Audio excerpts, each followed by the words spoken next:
পড়েছি জাতীয় কবি কাজী নজরুল ইসলামের লেখা কবিতা লিচু চোর। বাবুদের তাল পুকুরে, হাবুদের তাল কুকুরে, সে কি বাস করলে তারা, বলে থাম একটু দাঁড়া। পুকুরের ওই কাছে না লিচুর এক গাছ আছে না, কোথা না আসতে গিয়ে ইয়া বড় কাস্তে নিয়ে, গাছে গিয়ে যে চড়েছি ছোট এক ডাল ধরেছি, ও বাবা মরাত করে পড়েছি সারা জোরে। আগের ধারে সে ছিল গাছের আড়ে, বেটা ভাই বড় নাচার, ধুমাধুম গোটা দুচার, দিলে খুব কিলো ঘুষি, একদম চড়ছে ঠুসি।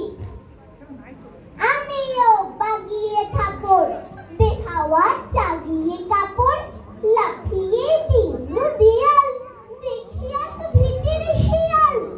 আরে ধ্যাৎ, আরে ধ্যাৎ, শিয়াল কোথা, ভেলুটা দাঁড়িয়ে হুথা, দেখে যেই আঁকি উঠা, কুকুরও জুড়িলে ছোটা। আমি কই কাম্য কাবার, কুকুরেই করবে সবার। বাবা গো মা গো বলে পাঁচিলের ফকুল গলে, ঢুকে গিয়ে বসতির ঘরে, যেন প্রাণ আসলো ধরে। কানমুলি ভাই চুরিতে আর যদি যাই, তবে মোরে না আমি মিছা।